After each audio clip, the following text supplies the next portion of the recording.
On Sunday, December 7, 1941, Japan launched a sneak attack on the U.S. Pacific Fleet at Pearl Harbor, shattering the peace of a beautiful Hawaiian morning and leaving much of the fleet broken and burning.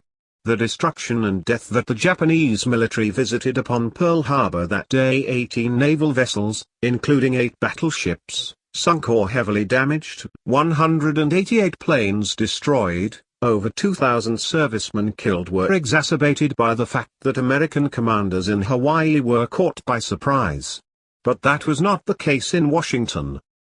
Comprehensive research has shown not only that Washington knew in advance of the attack, but that it deliberately withheld its foreknowledge from our commanders in Hawaii in the hope that the surprise attack would catapult the U.S. into World War II.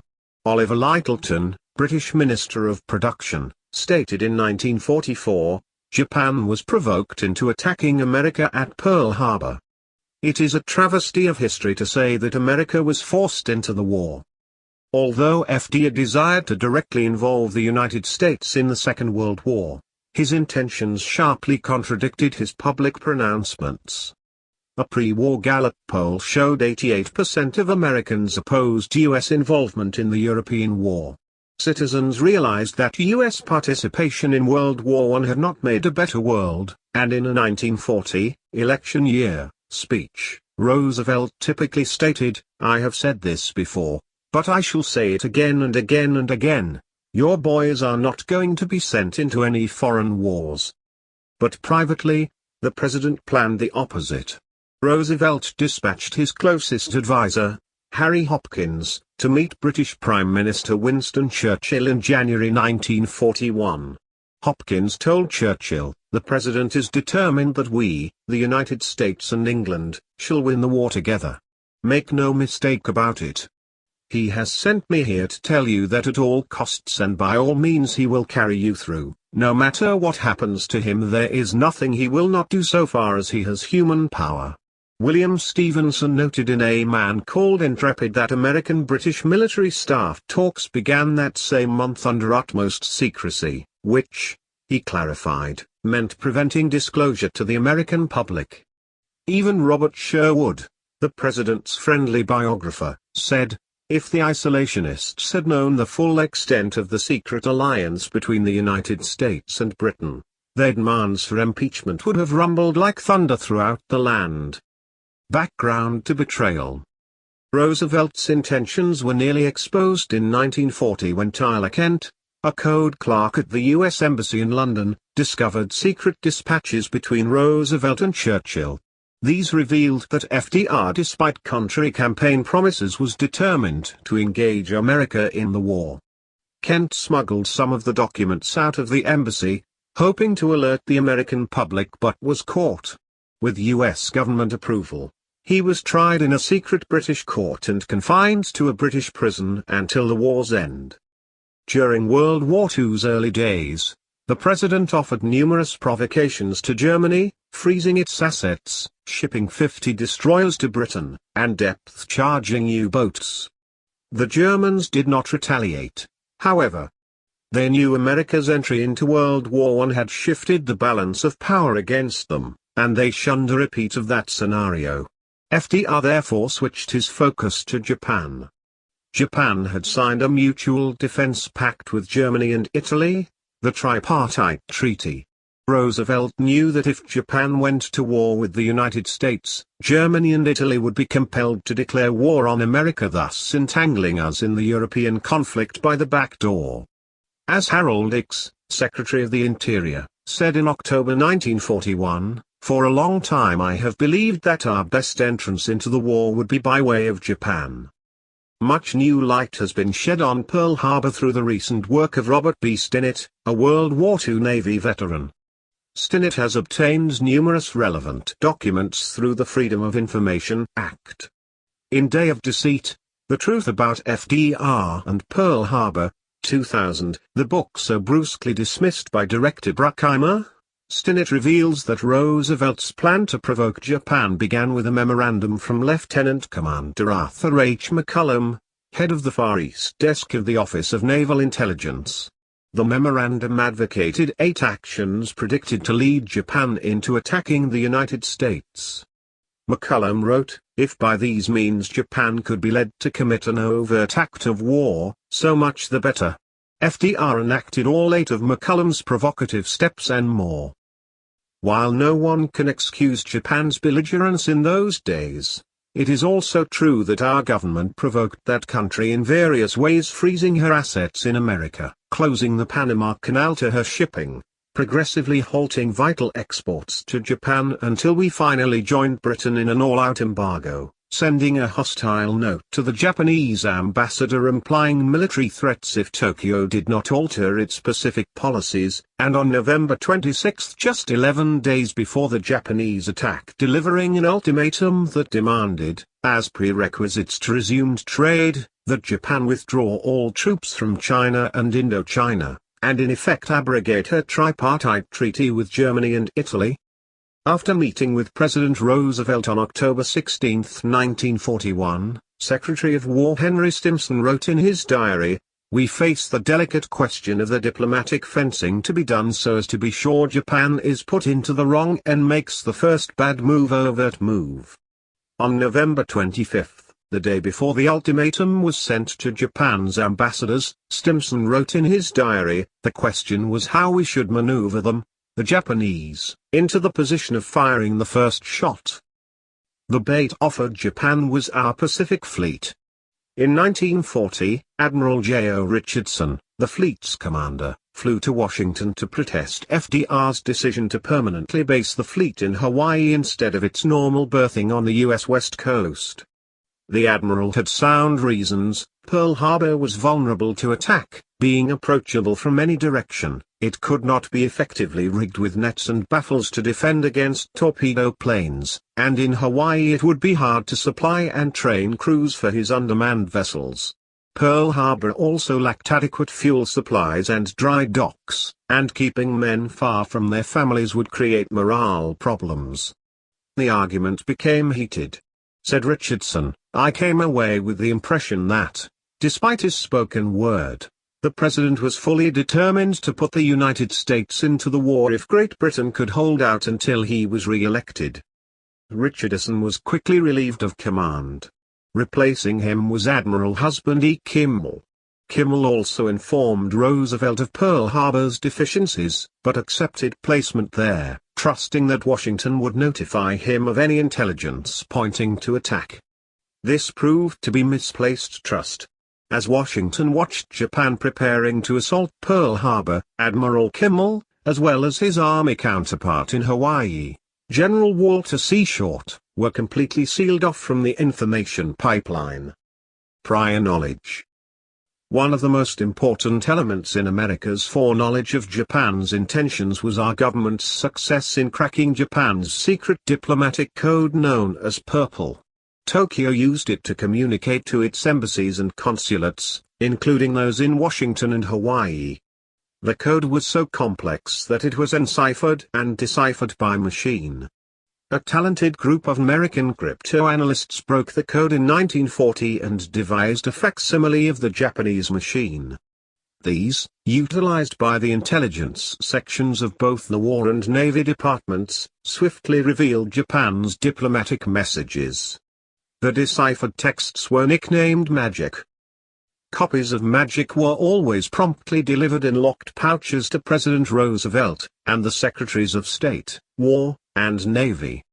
They also went to Army Chief of Staff General George Marshall and to the Chief of Naval Operations, Admiral Harold Stark. However, although 3 purple decoding machines were allotted to Britain, none was sent to Pearl Harbor. Intercepts of ciphered messages radioed between Tokyo and its Honolulu consulate had to be forwarded to Washington for decrypting. Thus Kimmel and Short, the Hawaiian commanders, were at the mercy of Washington for feedback. A request for their own decoding machine was rebuffed on the grounds that diplomatic traffic was of insufficient interest to soldiers. How untrue that was.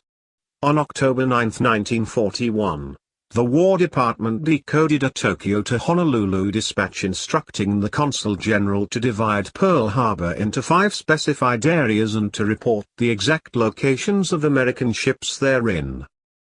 There is nothing unusual about spies watching ship movements, but reporting precise whereabouts of ships and dock has only one implication. Charles Willoughby, Douglas MacArthur's chief of intelligence, later wrote that the reports were on a grid system of the inner harbor with coordinate locations of American men of war. Coordinate grid is the classical method for pinpoint target designation. Our battleships had suddenly become targets. This information was never sent to Kimmel or Short. Additional intercepts were decoded by Washington, all within 1 day of their original transmission. November 5, Tokyo notified its Washington ambassadors that November 25 was the deadline for an agreement with the U.S. November 11, they were warned, the situation is nearing a climax, and the time is getting short. November 16, the deadline was pushed up to November 29. The deadline absolutely cannot be changed, the dispatch said.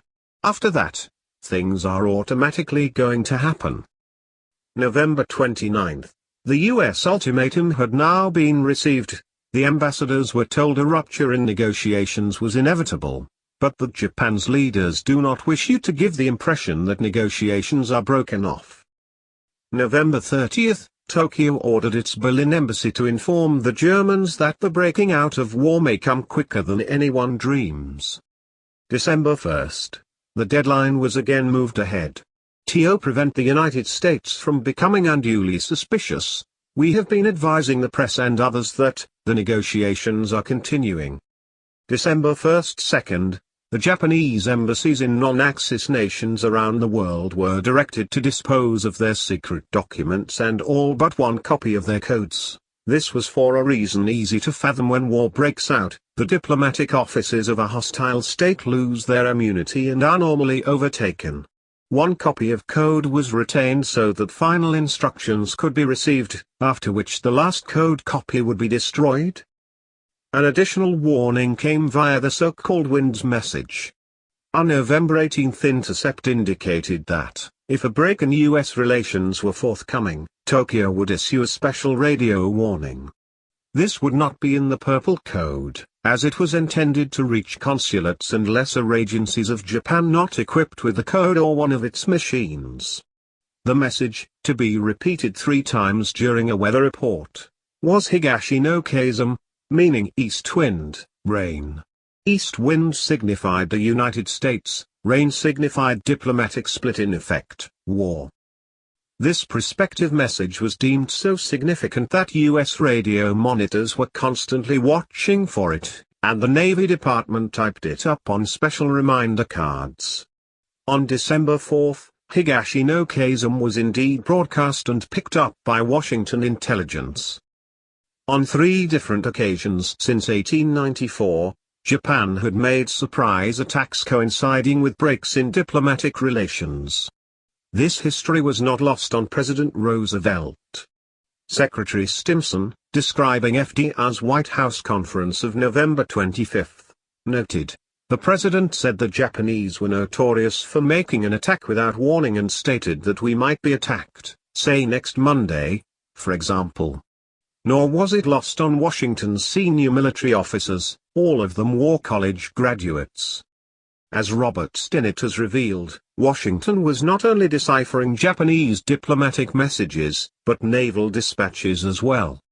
President Roosevelt had access to these intercepts via his routing officer, Lieutenant Commander McCullum, who had authored the original 8-point plan of provocation to Japan.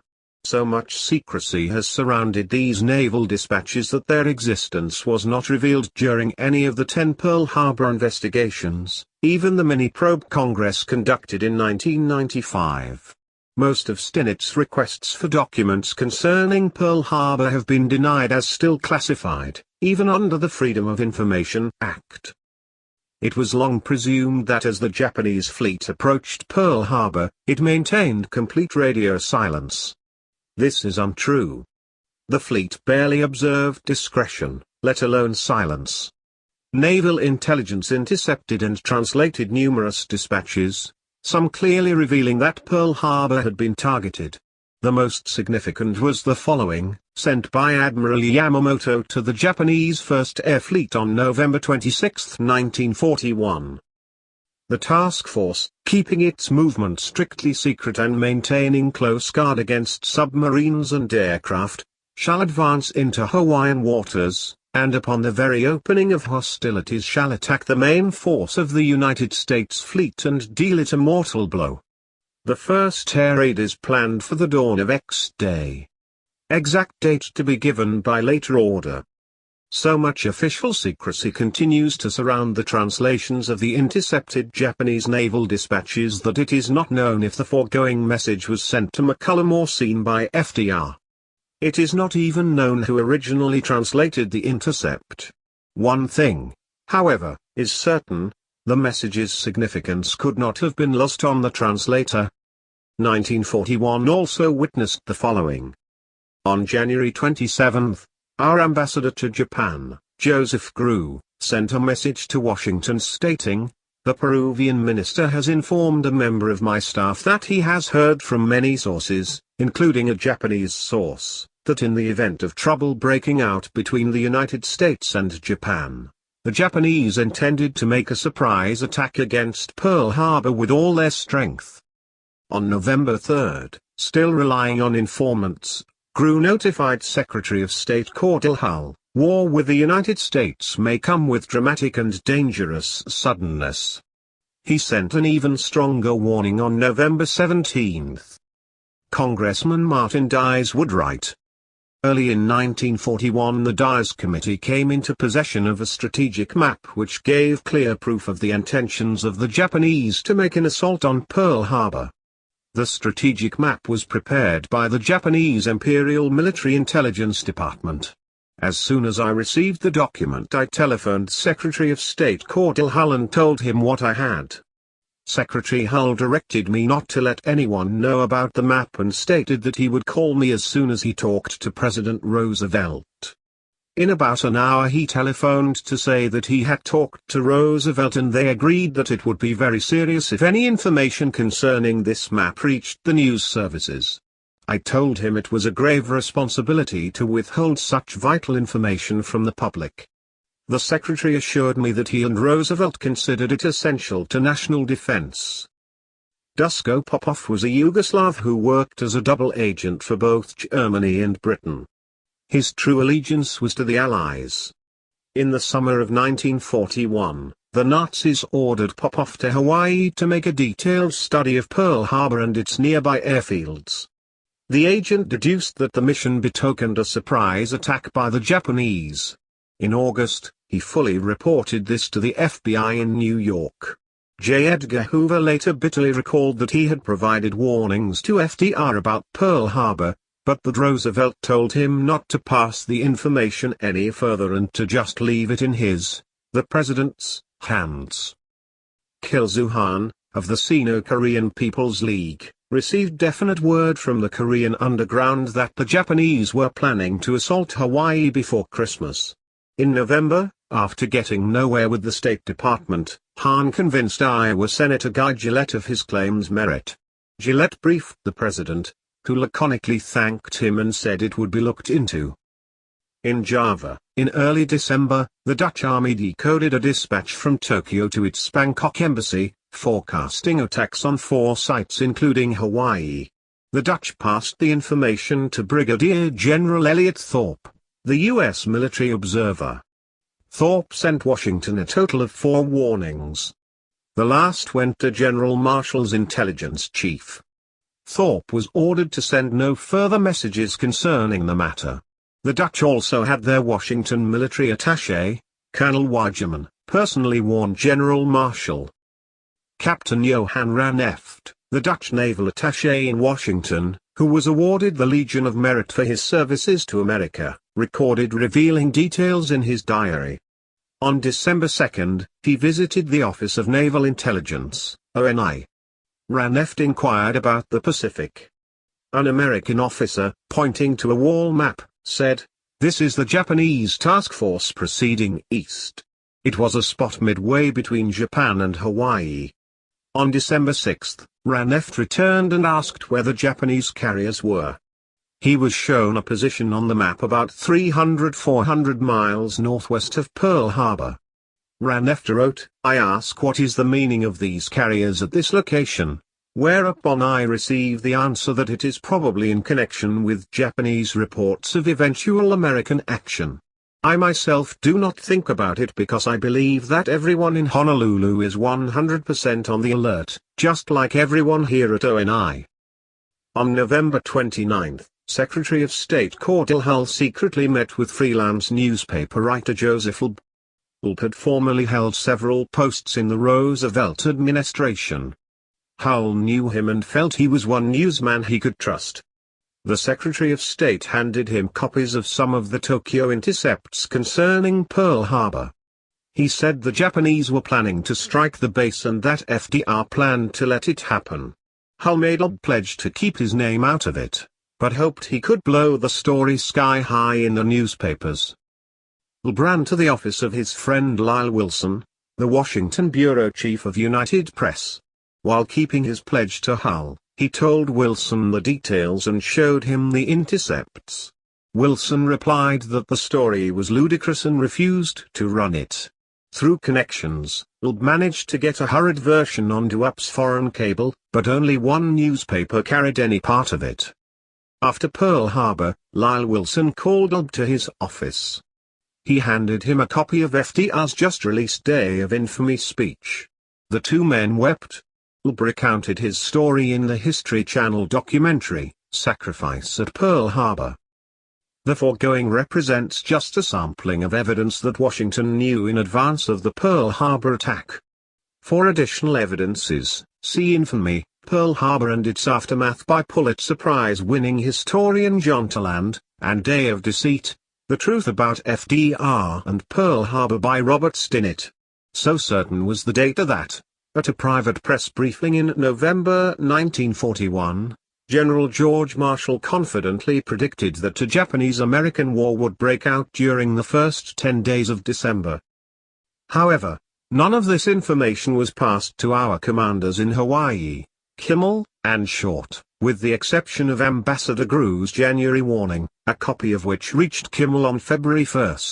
To allay any concerns, Lieutenant Commander McCullum, who originated the plan to incite Japan to war, wrote Kimmel, "Naval intelligence places no credence in these rumors." Furthermore, based on known data regarding the present disposition and deployment of Japanese naval and army forces, no move against Pearl Harbor appears imminent or planned for in the foreseeable future. Sitting ducks.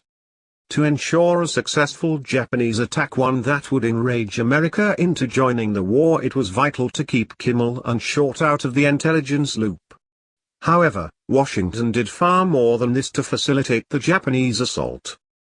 On November 25, approximately 1 hour after the Japanese attack force left port for Hawaii, the U.S. Navy issued an order forbidding U.S. and Allied shipping to travel via the North Pacific. All trans-Pacific shipping was rerouted through the South Pacific. This order was even applied to Russian ships stocked on the American West Coast. The purpose is easy to fathom. If any commercial ship accidentally stumbled on the Japanese task force, it might alert Pearl Harbor. As Rear Admiral Richmond K. Turner, the Navy's War Plans officer in 1941, frankly stated, "We were prepared to divert traffic when we believed war was imminent. We sent the traffic down via the Torres Strait, so that the track of the Japanese task force would be clear of any traffic." The Hawaiian commanders have traditionally been censured for failing to detect the approaching Japanese carriers. What goes unsaid is that Washington denied them the means to do so. An army marching overland toward a target is easily spotted. But Hawaii is in the middle of the ocean. Its approaches are limitless and uninhabited. During the week before December 7, naval aircraft searched more than 2 million square miles of the Pacific but never saw the Japanese force. This is because Kimmel and Short had only enough planes to survey 1/3 of the 360-degree arc around them, and intelligence had advised, incorrectly, that they should concentrate on the southwest. Radar, too, was insufficient. There were not enough trained surveillance pilots. Many of the reconnaissance craft were old and suffered from a lack of spare parts. The commander's repeated requests to Washington for additional patrol planes were turned down. Rear Admiral Edward T. Lyttleton, who served at Pearl Harbor, summed it up in his book "And I Was There." There was never any hint in any intelligence received by the local command of any Japanese threat to Hawaii. Our air defenses were stripped on orders from the Army Chief himself. Of the 12 B-17s on the island, only 6 could be kept in the air by cannibalizing the others for spare parts. The Navy has traditionally followed the rule that, when international relations are critical, the fleet puts to sea. That is exactly what Admiral Kimmel did. Aware that U.S.-Japanese relations were deteriorating, he sent 46 warships safely into the North Pacific in late November 1941 without notifying Washington. He even ordered the fleet to conduct a mock air raid on Pearl Harbor, clairvoyantly selecting the same launch site Admiral Yamamoto chose 2 weeks later.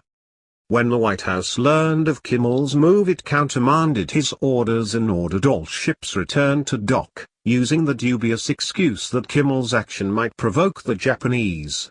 Washington knew that if the two fleets met at sea, and engaged each other, there might be questions about who fired the first shot. Kimmel did not give up, however. With the exercise cancelled, his carrier chief, Vice Admiral William Bull Halsey, issued plans for a 25-ship task force to guard against an enemy air and submarine attack on Pearl Harbor. The plan never went into effect. On November 26, Admiral Stark, Washington's Chief of Naval Operations, ordered Halsey to use his carriers to transport fighter planes to Wake and Midway Islands, further depleting Pearl Harbor's air defenses. It was clear, of course, that once disaster struck Pearl Harbor, there would be demands for accountability. Washington seemed to artfully take this into account by sending an ambiguous war warning to Kimmel, and a similar one to Short, on November 27. This has been used for years by Washington apologists to allege that the commanders should have been ready for the Japanese. Indeed, the message began conspicuously: "This dispatch is to be considered a war warning."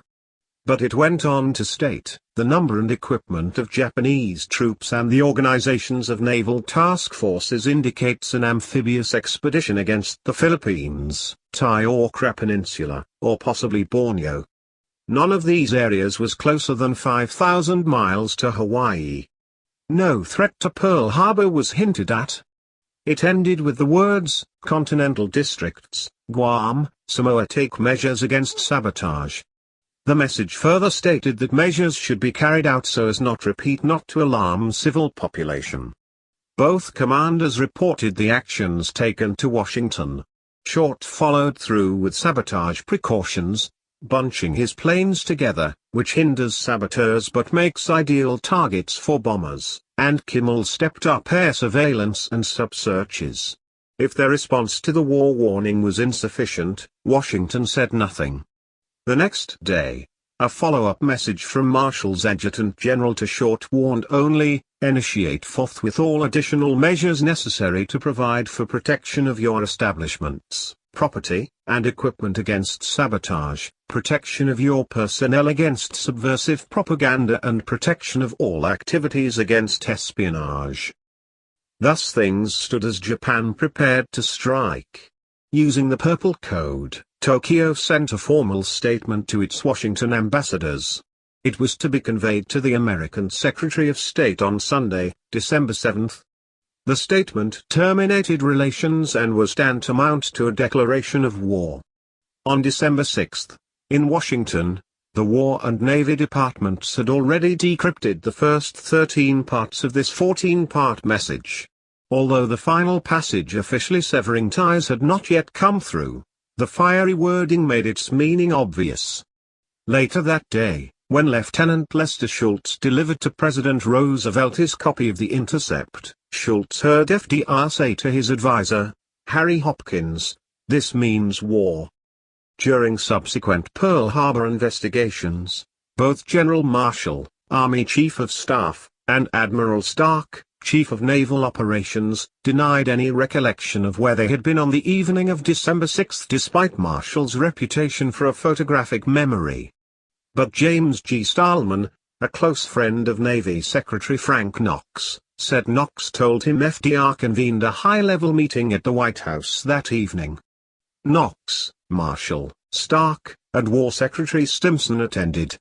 Indeed, with the nation on war's threshold, such a conference only made sense. That same evening, the Navy Department received a request from Stimson for a list of the whereabouts of all ships in the Pacific. On the morning of December 7, the final portion of Japan's lengthy message to the U.S. government was decoded. Tokyo added 2 special directives to its ambassadors. The first directive, which the message called very important, was to deliver the statement at 1 p.m. The second directive ordered that the last copy of code, and the machine that went with it, be destroyed. The gravity of this was immediately recognized in the Navy Department. Japan had a long history of synchronizing attacks with breaks in relations. Sunday was an abnormal day to deliver diplomatic messages, but the best for trying to catch U.S. armed forces at low vigilance, and 1 p.m. in Washington was shortly after dawn in Hawaii. Admiral Stark arrived at his office at 9:25 a.m. He was shown the message and the important delivery time. One junior officer pointed out the possibility of an attack on Hawaii, another urged that Kimmel be notified. But Stark refused. He did nothing all morning. Years later, he told the press that his conscience was clear concerning Pearl Harbor because all his actions had been dictated by a higher authority. As Chief of Naval Operations, Stark had only one higher authority, Roosevelt. In the War Department, where the 14-part statement had also been decoded, Colonel Rufus Bratton, head of the Army's Far Eastern Section, discerned the message's significance. But the Chief of Intelligence told him nothing could be done until Marshall arrived. Bratton tried reaching Marshall at home, but was repeatedly told the general was out horseback riding. The horseback ride turned out to be a long one. When Bratton finally reached Marshall by phone and told him of the emergency, Marshall said he would come to the War Department. Marshall took 75 minutes to make the 10-minute drive. He didn't come to his office until 11:25 a.m., an extremely late hour with the nation on the brink of war. He perused the Japanese message and was shown the delivery time. Every officer in Marshall's office agreed these indicated an attack in the Pacific at about 1 p.m. EST. The general finally agreed that Hawaii should be alerted, but time was running out. Marshall had only to pick up his desk phone to reach Pearl Harbor on the Trans-Pacific Line. Doing so would not have averted the attack, but at least our men would have been at their battle stations. Instead, the general wrote a dispatch. After it was encoded, it went to the Washington office of Western Union. From there it was relayed to San Francisco. From San Francisco it was transmitted via RCA commercial radio to Honolulu. General Short received it 6 hours after the attack. 2 hours later it reached Kimmel. One can imagine their exasperation on reading it. Despite all the evidence accrued through magic and other sources during the previous months, Marshall had never warned Hawaii. To historians ignorant of that classified evidence, it would appear the general had tried to save Pearl Harbor, but alas, too late. Similarly, FDR sent a last-minute plea for peace to Emperor Hirohito. Although written a week earlier, he did not send it until the evening of December 6. It was to be delivered by Ambassador Grew, who would be unable to receive an audience with the emperor before December 8. Thus the message could not conceivably have forestalled the attack, but posterity would think that FDR, too, had made a valiant, last effort. The Roberts Commission, assigned to investigate the Japanese attack, consisted of personal cronies of Roosevelt and Marshall. The commission fully absolved Washington and declared that America was caught off guard due to dereliction of duty by Kimmel and Short. The wrath of America for these two was exceeded only by its wrath for Tokyo.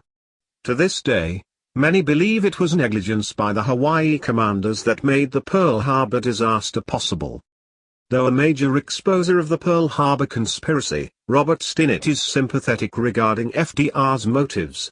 He writes in his book, "As a veteran of the Pacific War, I felt a sense of outrage as I uncovered secrets that had been hidden from Americans for more than 50 years. But I understood the agonizing dilemma faced by President Roosevelt. He was forced to find circuitous means to persuade an isolationist America to join in a fight for freedom. In our view, a government that is allowed to operate in such fashion is a government that has embarked on a dangerous, slippery slope toward dictatorship." Nonetheless, Stinnett's position on FDR's motives makes